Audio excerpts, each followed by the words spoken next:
Hello, how are you?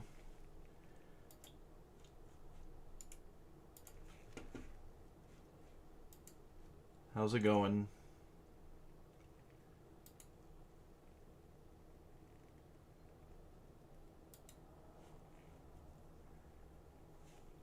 It occurred to me that my boom mic is a little quiet.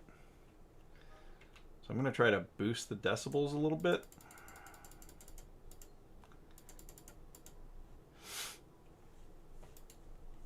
You let me know if that sounds any better. I don't know. It's still pretty quiet.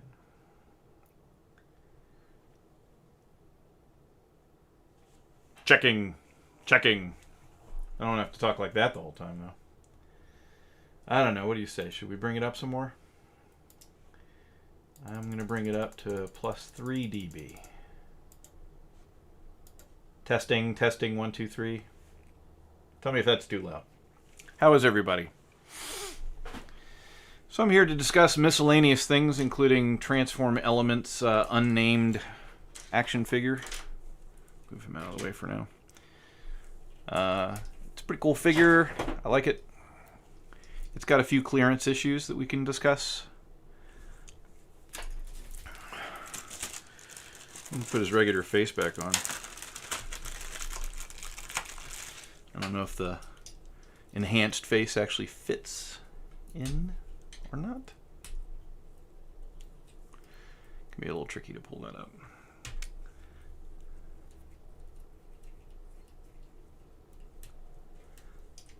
There's his regular face. So sweet and innocent. So that's how the gun comes off. There you go. Now you know.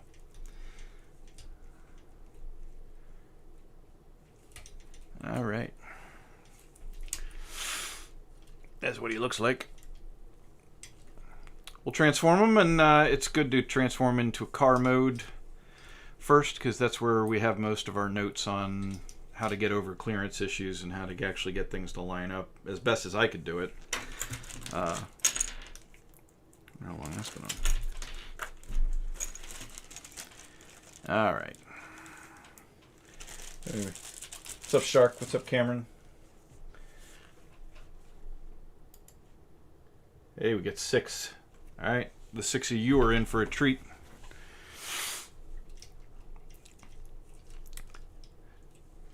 So he's got a few things you run into that you have to kind of like do one thing before you can do the other thing.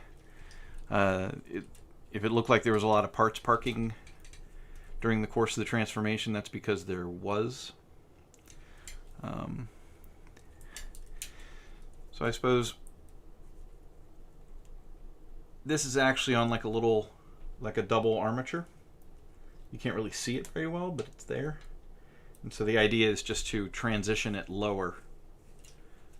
So you got to do that on both sides. You will be surprised to learn.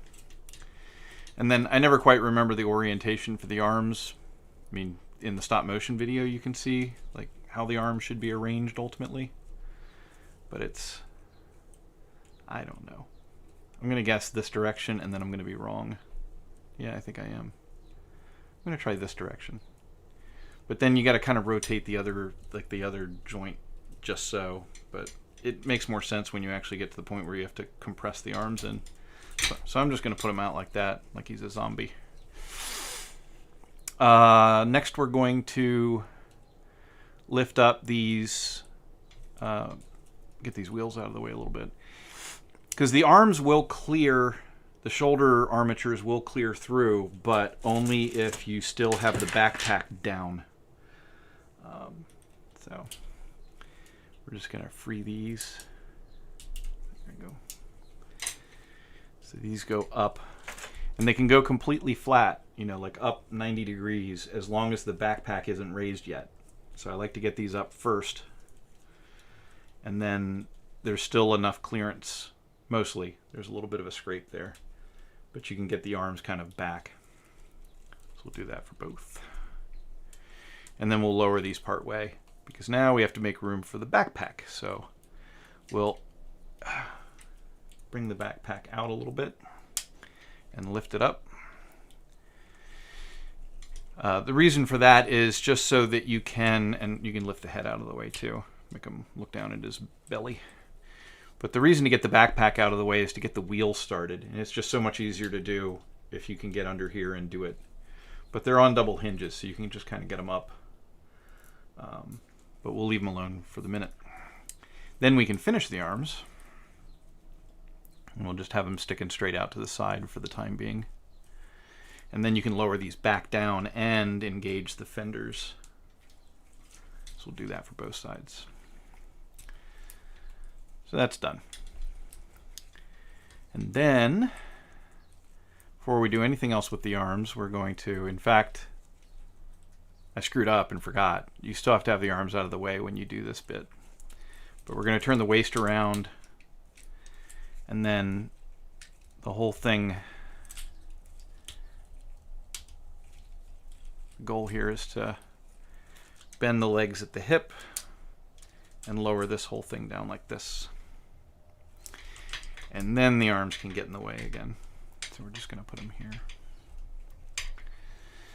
And then this has to, and I got it exactly backwards like I thought I would, but the idea here is to have these shoulders pointing towards the front. So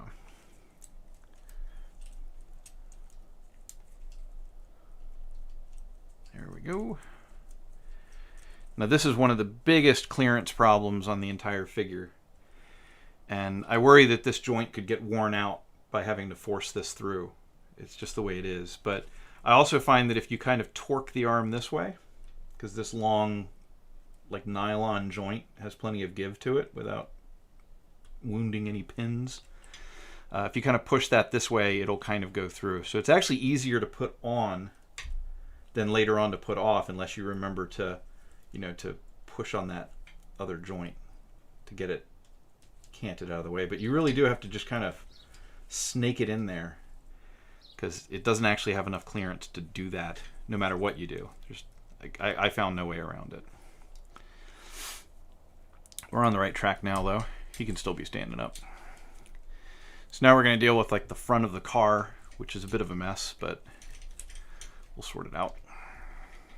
Here we go.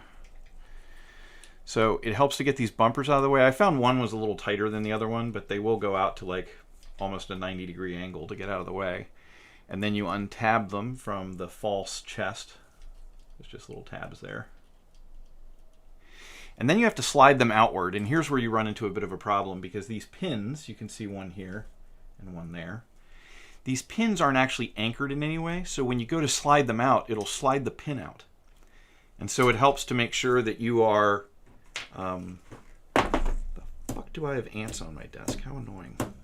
There's nothing to eat here, ants. Outrageous. So let's find the appropriate tool for this. These get beat up pretty good. Since I'm pushing on a metal pin, I'm going to use... But just when you slide this out, it helps to keep the pin from also sliding out. Because it will. I don't know if they meant to knurl the pin or the knurl is on the wrong side of the pin, but this one's already out a little bit. I'm just going to shove it back in. And we're just going to slide this. It is knurled on the outside, but it goes. So be prepared for that. I don't know if this is a defect in just my copy, but I suspect it's just a general defect. I just keep these wheels out of the way, because when they're up here, they're a little bit in the way. So it helps to toss them away. So we're going to get the wheels out. A little bit of a clearance issue. They run into this joint here. Not too bad, but it is a thing. And now the head can kind of start disappearing. But we need to lean this down. This part needs to sneak past the fenders. And it has these like details on it that prevent it from sneaking past properly. But you're trying to get this nice and flat, because this whole part turns around. So you're just trying to get the head and the false chest out of the way so you can turn these around. And then I like to flip out this panel out of the way, and we can just go ahead and do the bumpers, or the, yeah. front of the wheel wells, the headlights, if you will. But we're just trying to get that to go onto a hooked snap there. So, and then this comes up, and if you can just clear those parts, then this can kind of come over, and then you can kind of tab the bottom, and then you can tab the bumpers, and then you can flip this down and out of the way.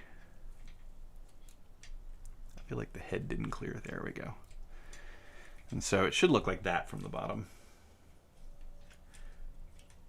It's very bright yellow, so it tends to bloom in this stupid cheap webcam. And then I'm just going to move these wheels out of the way while I do the legs, but that's the premise.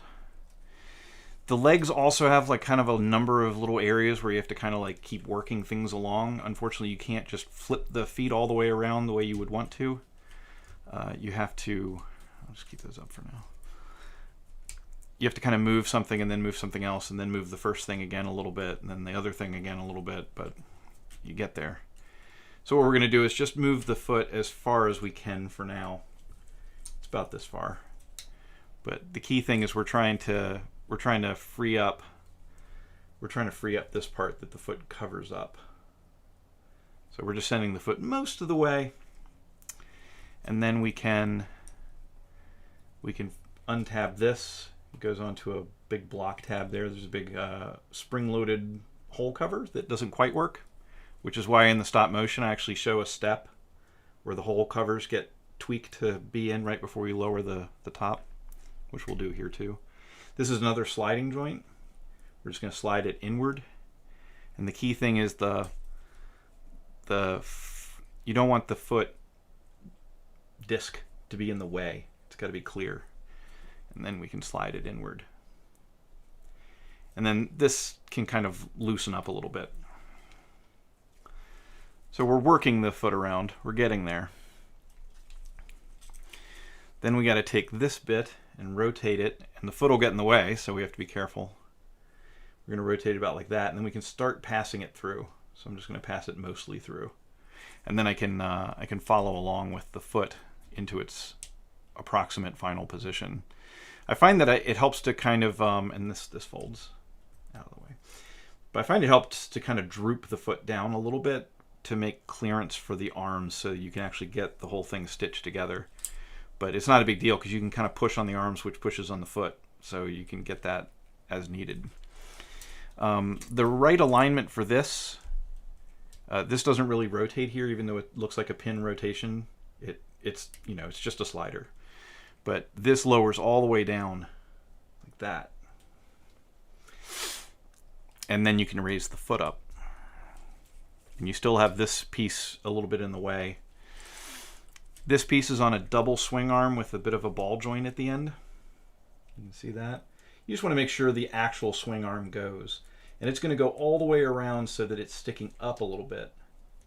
And then you should find, if you can get the tail light to clear, that actually lines up with the back in that position. So with less commentary, I'm just going to get this one done.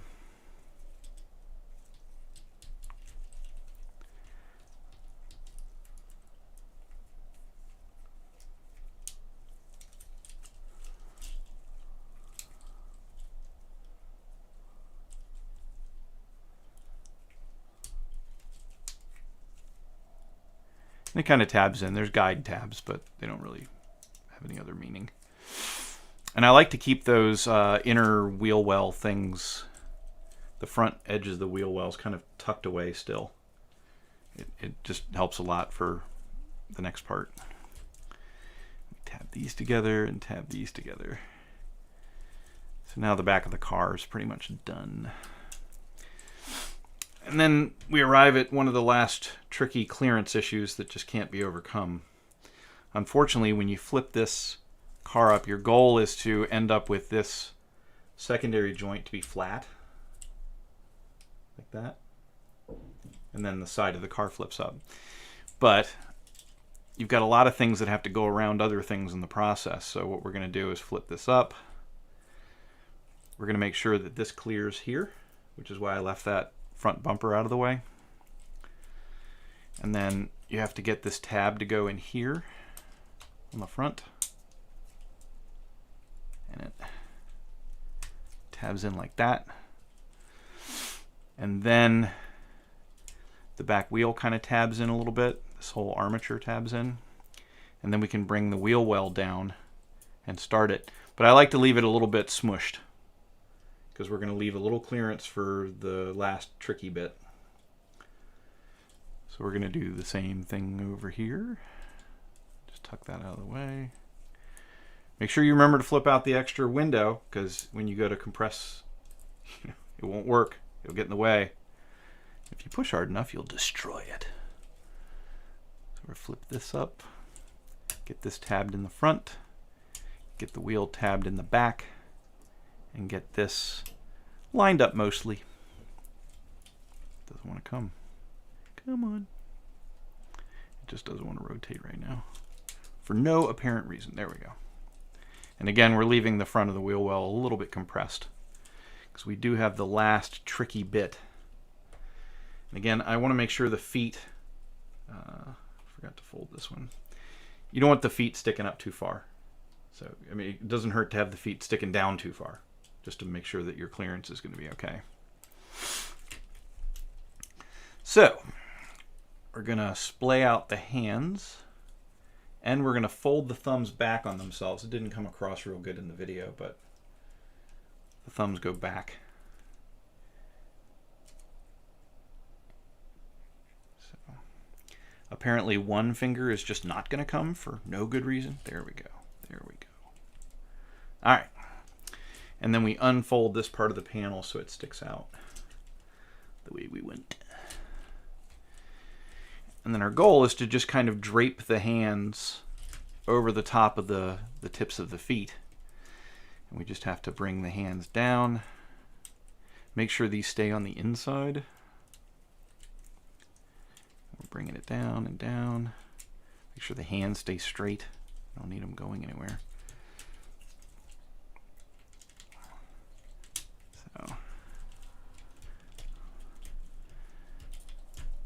So we're just draping them down there, approximately. And these panels are on double swing arms, but you don't really get a chance to see them much, because the only time you use them is when you actually lower the thing. But we'll lower this down, and here's where you get into kind of the tricky, making sure everything stitches together properly. It's easy to get the front tab set right away, and then the back tab, I like to get this on the other side of the door, and then we can bring this forward, hopefully, and it tabs. So that's basically it. This door, for whatever reason, has a bit of a where it sticks out here, and I don't really have a solution. Could be that we can push on the inside of this more, but it's tricky. The arm ends up at kind of a canted at an angle in the process. That's the best I've been able to determine. And then we're going to do the same for this door. So we set the front pin. We ride the door over there, and then we can kind of bring this out to get it to tab. And then get everything to align properly. There we go. Doesn't want to. There we go. We're just trying to get our alignment for everything as best we can before we try to put the roof over top.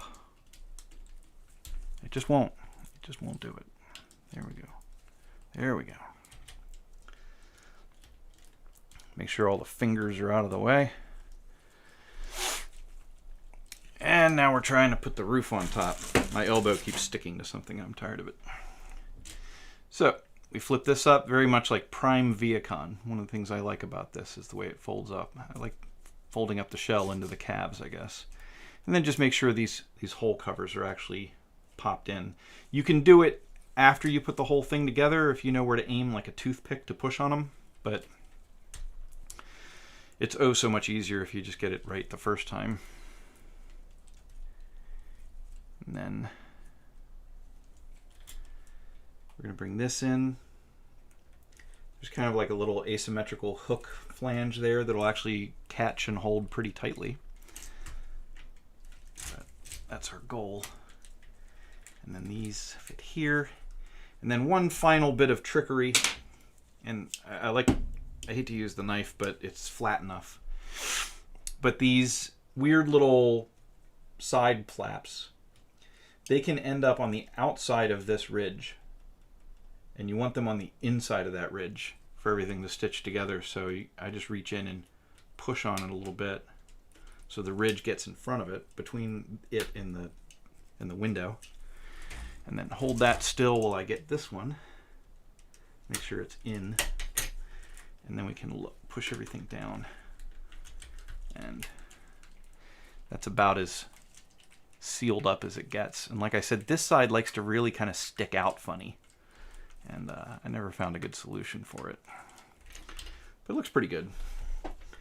You know, and it manages to turn into an actual bug, which is the goal. And that doesn't want to go. There we go.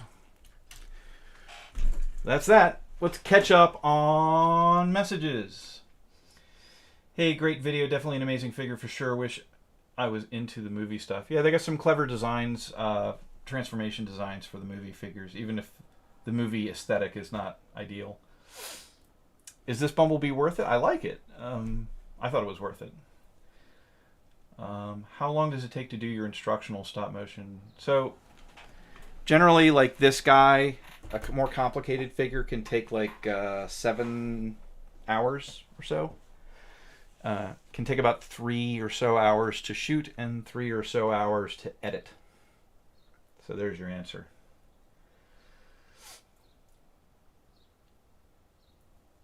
I want this one because it's movie accurate and because the only Bumblebee movie figure I have is Studio Series 1, which is kind of garbage. But this one actually has the wings that fold down to the back, which is... Yeah, with MPM 7, Takara and Hasbro kind of jumped the gun. You know, they had a preliminary movie design that they were basing it off of, and then the movies changed it. And I thought the whole goal of the MPM and even the Studio Series line was to wait until the movie design was finalized and out in the theaters before trying to make the toy out of it. Because that way you don't have something that is not movie accurate. But they jumped the gun. We'll get to the Megatron from last stream in a minute. Have you seen the CG leak of a super realistic Bumblebee figure? Nobody knows who's making it or if it's even real, but it looks crazy. No leg kibble. I don't know. You'd have to give me a link, Max. I haven't seen that one. Although I do. We may as well hit this order of business since you're on the line. Let's move this out of the way. I've got a very special unboxing. This box is from our very own Max Mox, who is in the stream right now with us. Max joins the prestigious list of, let's say, 4 people who have ever been willing to just loan me a figure.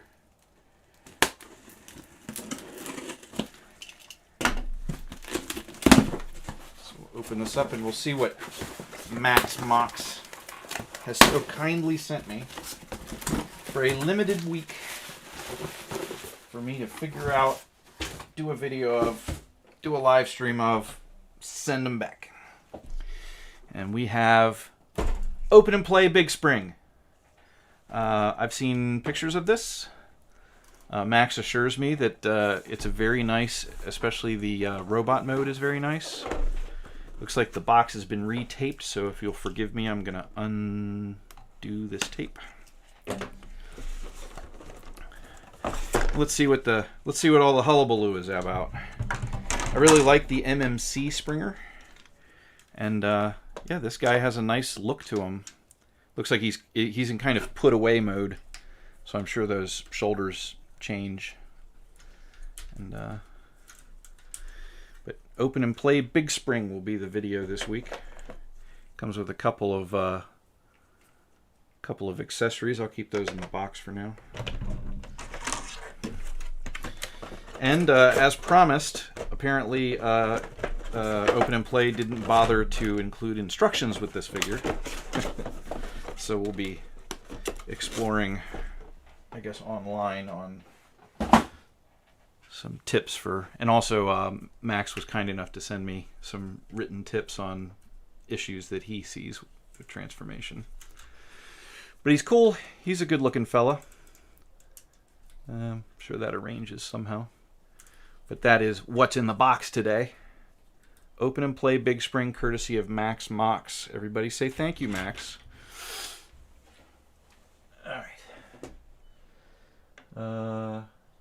How much is... it's like $80. You're talking about this guy? He's like 70, $80. I mean, you can go to Shozy store. They have them. Yeah, Zeta Pioneer was a similar figure. I thought this guy looked better. The main problem I had with the Zeta Pioneer is they had like the dirt on him, but the dirt was clearly applied to like each panel like separately, so the dirt doesn't actually line up with the dirt. And this guy, they didn't get so bold and brave. They just made him yellow, and so, you know, with all those panels, they line up better when they're just yellow. Very good. I am scared of what the live chat is turning into. I don't know. How hard do I think he is? He's pretty tricky. I mean, getting him lined up for car mode is tricky. Hopefully with the stop motion video and the notes that I had during this live transformation will help you transform him if you ever get him. Yeah, I won't break. If I break Open and Play Big Spring, then I will buy another Open and Play Big Spring and send him back a fixed one. But I have no intention of breaking it. Plus, he's already handled it, so if there were any like factory defects like this asshole has, then he would have already discovered it. So this is version 3 of my repair. It's actually been 24 hours for this this epoxy to set.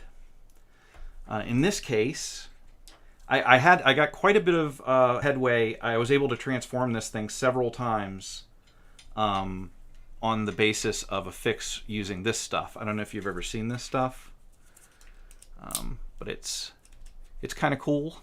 It's good stuff. It's called Bondic. And how do I demonstrate this? This, unlike epoxy, you can actually demonstrate. So here's the goo. It's like a clear goo. You can't really see it on camera very good, but trust me, there's a clear goo there. And if I touched it right now, it's sticky, and it'll stay like liquid forever. But I expose it to this UV light, which is probably destroying the camera and my retina. And we count to like 60. So 30, 21, 22, 23, 24, 25, 26, 27, 28, 29, 30, 31, 32, 33, 34, 35, 36, 37, 38, 39, 44. Alright, so I mentioned that this globule would be liquid, but it is now hard as a rock. That's kind of cool. That's good stuff. So I use that. I can show you on this arm if the camera will let us. But on this arm, you can see on the piece that's not broken, there's kind of like grooves in it, channels.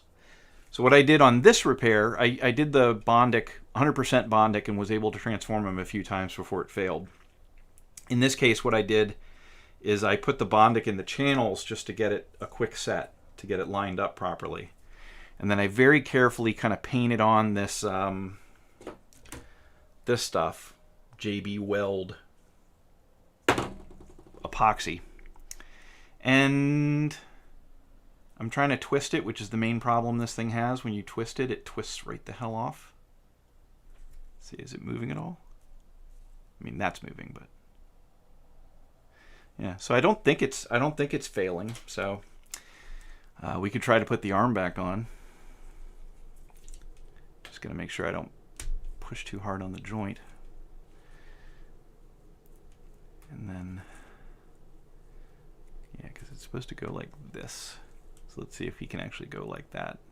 Yeah, it looks like I'm going to have to sand it down a little bit before it'll fit. So I have some sanding ahead of me. But so far so good. Hopefully we can actually do a video of this one. He's really clever. I like him. I just wish he hadn't come with a broken armature. but it's supposed to go up here. This one goes like this. If this will get out of the way. It kind of tabs in here, so I left that hole open so it can tab. And then this one tabs in.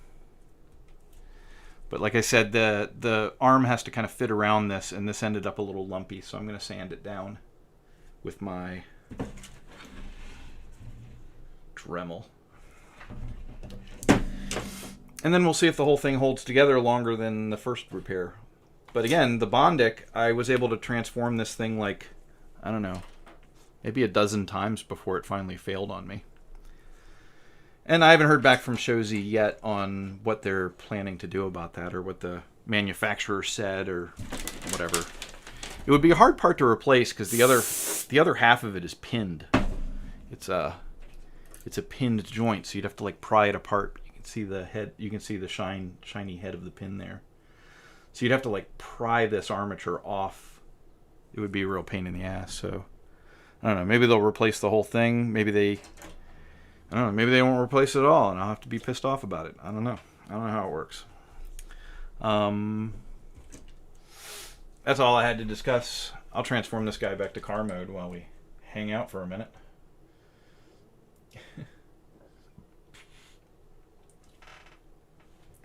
Everyone's getting all waza. I found that this front pinned is really hard to get going. And I found even with my nylon spludgers, it's not strong enough. So unfortunately I use the tip of the knife right here in this corner just to get it started. Because it's a huge pain in the ass to get it started. Right now it doesn't want to go at all. But yeah, you could chip your paint doing that, I guess. But I'm just trying to get the front of it going. There we go. It speaks well to these pins that go in, because they really do hold the whole edifice down pretty good. Just fold those up. And now we got to extract the thingamajigs. So first step is to get this separated, and again I find that having a blade is just easier to get it separated. But you could scratch your figure doing that. I'm just saying. I try to be careful, but still. And then once you get these loose, you can flip this window tab to the outside and then shove the arms up inside the vehicle. Shove the plates, the panels, whatever. And this one, same thing. Not too bad once you get those tabs separated. And then we can lift the arms straight up. If that will let go. And, you know, while we're at it, we can go ahead and fold these over and fold the fingers up and bring the thumbs around and just get the arms done so we don't have to think about them again. Or the hands. All right. And then we have to take this bit and shove it up out of the way. Why? Because this panel gets in the way otherwise. We have to get this front tab loose. And then we can flip this down as long as we pay attention to the wheel thing clearing. And then we can fold and fold. And we do the same thing over here. We get this out of the way. We get the front tab disengaged. And we start flipping it over as best we can until it's loose, and we can fold and fold. And I just want to make sure these joints are actually straight back instead of sideways. That's how I sat on the platform. Even on these flimsy windows, I just glued it down. And then you can separate the back. And this isn't how the instructions for some reason are like, do a little on the front, do a little on the legs. Now go back to the front. No, you can just do the legs. You can just get done with the legs. So we're going to swing this down partly, but you can see it immediately bumps into other stuff. So you can't swing it down too far before you run out of space for it. So you can see it starts moving that other piece. So you move it down a little bit. And then you move this through a little bit. And then you can flip this around immediately. So just kind of straighten out the joint. It tabs in right there. And then this whole thing slides outward. And this compresses. You can see it happen here. And then we can bring the foot around a little more.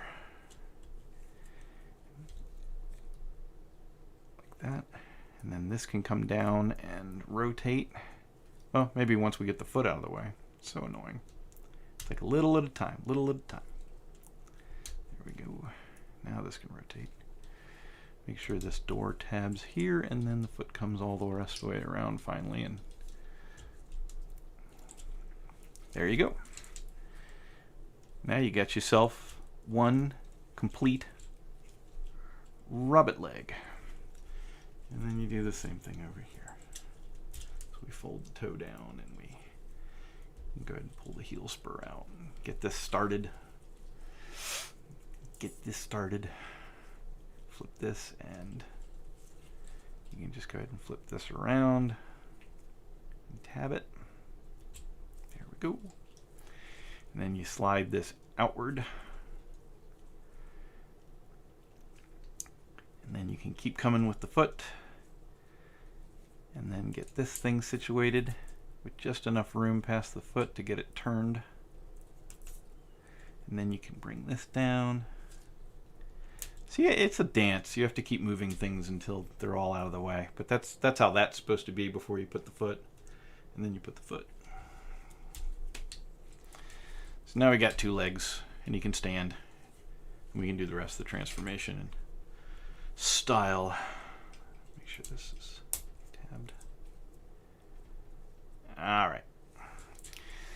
So what's next, ladies and germs? That's right, we're going to free up all the bits so this thing can rotate. So flip these out, almost 90. Another application of a blade, I'm sorry, but it's really hard to get this to separate otherwise. And I could use a spludger and it could take me like 15 minutes to do it, and then everyone would get bored. I don't mind. My transformers are here to be transformed. They're going to get a little scratched up doing it. So we flip this around. Get these out of the way. Don't flip this around that much. Alright, so now we've got everything above the wheel, you know, and that way we can rotate this plate. You can kind of bring the head up a little bit on it, but the goal is to rotate this thing 180 degrees. And then we can flip up the headlights a little bit and get this tucked under it. So it goes kind of like that. And then we can pull the head out and get this, make sure the wheels are out of the way. Get this false chest there. And then, you know, sliding in, you don't have the same problem with the pins. So you can just slide in and tab without having to think about it. Just remember, when you slide out, the pin will want to come out. All right, and then we've pretty much done the front of the figure there. We're going to get the wheels tucked in, just one kind of notch, because you see they collapse further, but we're just going to collapse them in just so they're tucked. And then we can get these past. And it's a little hard on that joint, so just remember that. Could pop one day, you don't know. Take the arms and kind of get them out to the sides. And then this panel, and this here you could just use a regular spludger, but I'm just, you get these wheel wells disengaged, and then you can flip the panel down, maybe. And I just go part way, just so I can take the arm out part way, because I'm just trying to free up everything enough so that I can go ahead and do the hips. And that way we get the panel open so we can shove the wheels up or down, depending what direction you're going. That's this. Okay. And now we can kind of work this around. Just pull the legs down straight. Flip this up and flip these over. put the chest in and rotate 180 degrees. And you got yourself the midsection done. And we can, of course, going the other way, we want this open so we can shove the wheels up. But of course, shoving the wheels down is not as hard. But it does help to be able to manipulate the bottom edge of the wheel when you're putting it in. And then this flips down. Well, yeah, this flips down and tabs. There's actually a tab here, and that actually makes them a lot more structurally sound, because until then everything's kind of loose. But once you tab this, then it's not flopping anymore. And then with the back flipped out of the way, these can actually flip up a full 90 degrees instead of partly, and that leaves enough room for the shoulder to actually slip by. Then we can lower these down, lower that down, put the head in place, flip the wheels around. Like that. And then we're just arranging the arms and fixing those shoulder pads. Just flipping them up a little bit. I like to put the big pin in the front, or the big end of the pin in the front, but your aesthetic preferences may be different. Because obviously you can just flip that entire shoulder joint around the other way and have the small end of the pin in the front if you want. And then we pose him up so he's a little less derpy. These things will come off. Oh, and also, I ended up with too much super glue here, so I fucked this up. But this thing fell off and almost got lost on me. So just watch these tail lights popping out. You might have to maybe use a little less glue than I accidentally squirted too much super glue in the socket, but it is what it is. It tells a story. So there's your bumblebee again, and then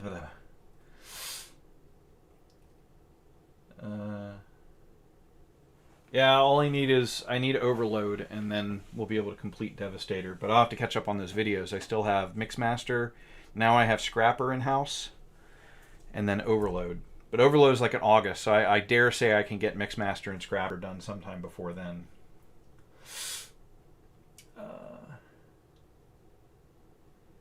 The goat. They do this every year. Why does nobody take Sid?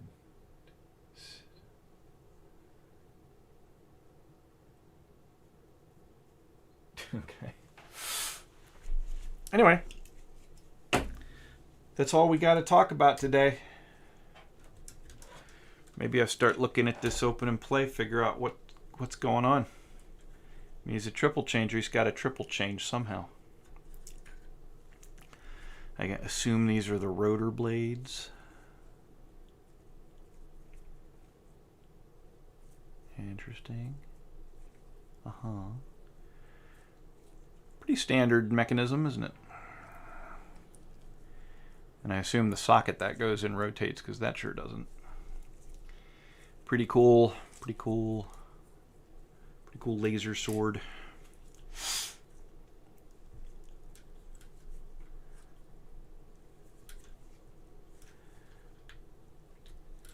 Maybe these go down, maybe they go up. I don't know. What looks better, you know? This gives it a little more structure, but it exposes those hinges. Whereas this is less structure.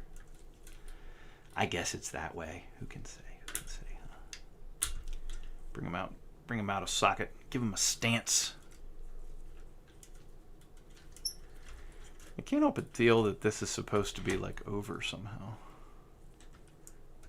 This certainly comes around. Nah, it doesn't look right. So I guess it's supposed to be the other way. He's got little things that flip out. Wonder what that's for. I don't know. What's it for, man? I don't know, man. This rotates. Yeah. Yeah. That's more like it. That's more like it. Shh. I set a reminder for something I don't actually have to do now. Yeah, I feel like this is more like it. But I don't know what's going on. Is this supposed to be flipped around? I'm starting to think it is now, you know? No, because it gets in the way if it is. So I don't know. I'll certainly have to get an idea how this guy transforms. Ouch. But it does lock in there. So there's that. Looks like he has a double hinge here for the shoulder. That's nice. Give him a little more range of motion. Maybe part of the transformation.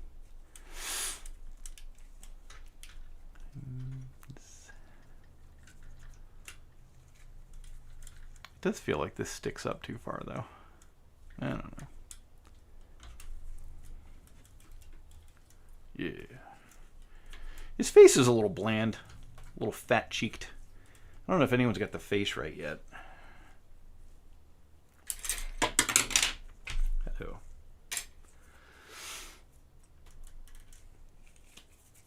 There is not, apparently, a pin to hold that. But now he's got a sword. What's up?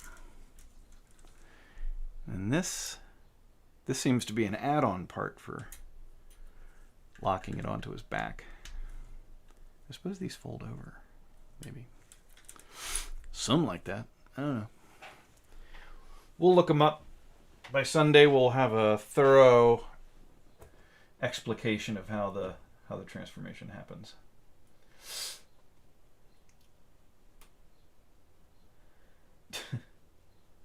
Everyone's getting a little wacky. Everyone had too much candy.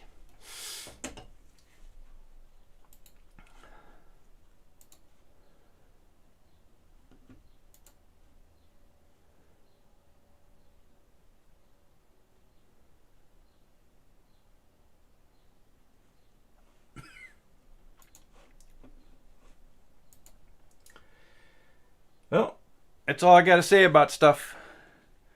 We get big spring incoming thanks to good old Max Mox. Get this little bumblebee outgoing. Going to be stuck on the display shelf next to Lahir. And I'm done talking. I got nothing left to say. It's been a long day too.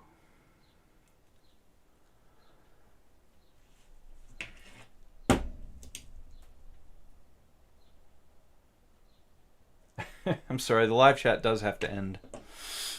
I don't have any other Transformers to review. I don't have any else around me. I'm looking forward to eventually doing a Vila Star. I pretty much figured them all out. The chest plate really does get in the way of his face. But that's okay. Also incoming is the, I don't know if you've seen like the side swipe that turns into a bowl by Generation Toy. That is due in soon, released from Customs in Chicago and on its way.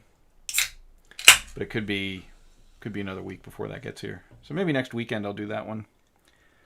I mean, if this guy holds together, maybe next weekend I'll do this guy. I don't know. We'll see how the repair holds.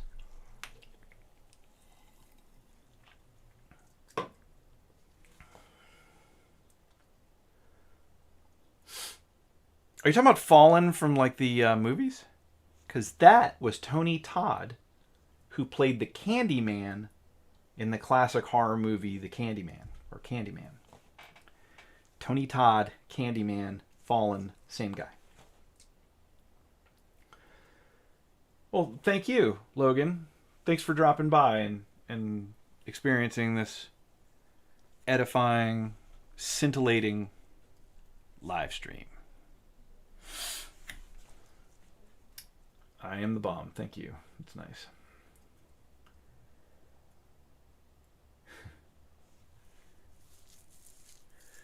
All right, folks. I'm gonna be signing off in a minute. If you have any other questions, particularly about this guy, I can answer them.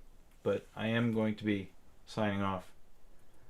Yeah, you heard Rufus.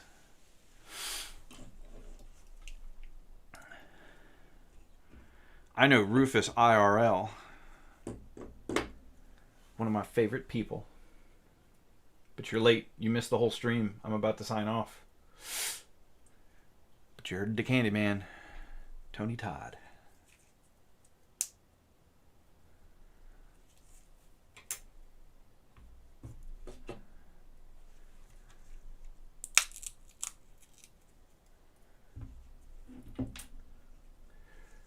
Give me your face. Such an Optimus Prime thing to say, you know? Remember in the cartoons when Optimus Prime was ripping the faces off of people? I love how the movies really stuck with the characterizations that were established for the characters. Remember how Jazz in the cartoon would just die immediately? Those were the days. Why did I get Bumblebee? I thought it looked cool. I thought it looked like an interesting transformation, and it's nice. He's got nice heavy feet. He's got the die cast where you need the die cast. Give him a nice balanced stance. It's hard for him to fall over because he's heavy at the bottom. I think this die cast too.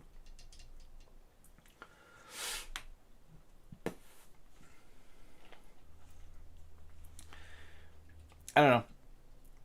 I don't care much for the plot of the movies, but there's something about the figures, especially later on when they stop being skeletal. There's something about the designs that are nice. I kind of like the designs. But the first movie designs were kind of skeletal. I didn't like how skinny they were. But later on, they kind of fixed that. So, but especially by the time we get to the Travis Knight movie, you know, it turns into a real boy and not something that looks like a skeleton.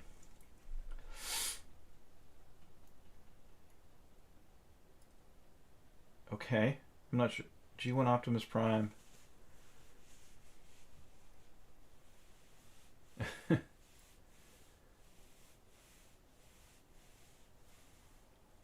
There's something on your mind. You know who did the voice of Megatron, of course. Anyone? Anyone? Voice of Megatron from the movies? At least the first couple? That's right. I can't remember his name. Hugo Weaving. Hugo Weaving did the voice. And he was Agent Smith in The Matrix and also Elrond from Lord of the Rings. And also he was in Priscilla, Queen of the Desert, if you follow his whole career. But that was Hugo Weaving. Poor Megatron voice guy. You know, they got Peter Cullen to do Optimus. But then, you know, I can just picture the Megatron guy whose name escapes me. It's funny because he's like listed in a lot of movies where he's just doing animal noises. He's like the go-to guy in the voice world for doing animal noises. What's his name? Oh, now it's going to bug me. IMDb.com. Frank Welker, I just thought of it. Frank Welker is the noise guy, animal guy, but you know, you'd think he could have been Megatron, but no, they were like, let's get Hugo Weaving. People are going to want like a big famous guy like Hugo Weaving.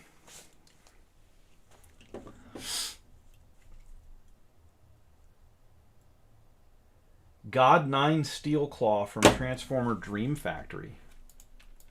Dream Factory Steel Claw. Dream Factory Steel Claw.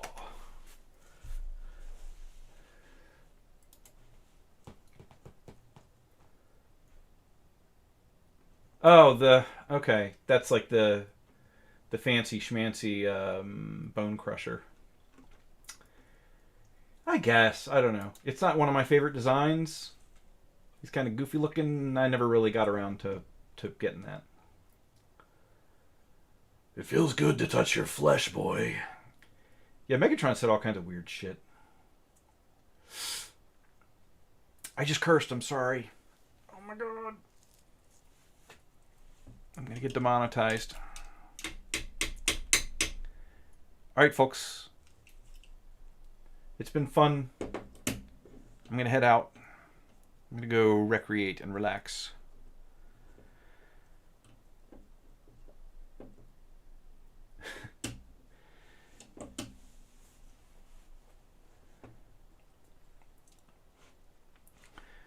Here's a present for you. Hold on a second. Let's see here. I'll give you a little present as soon as I find it. Alright, let's see.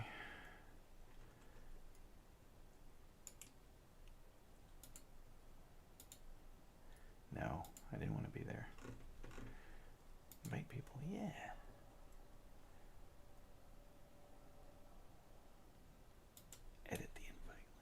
expire after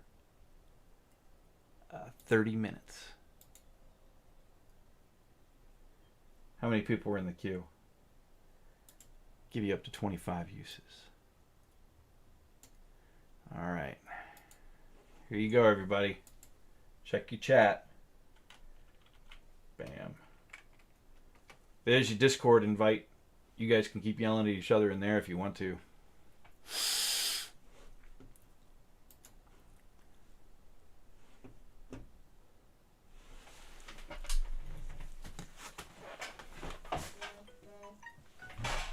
Sorry about the squeaky chair. With that, I'm headed out. We're at 5 minutes and 55 seconds. 5555. Perfect number. Oh my God, people. All right, go do your weird fan fiction Bumblebee Megatron or Sam Megatron liaison somewhere else. Oh my God. Okay, we gotta go. Thanks for coming. Have a nice day.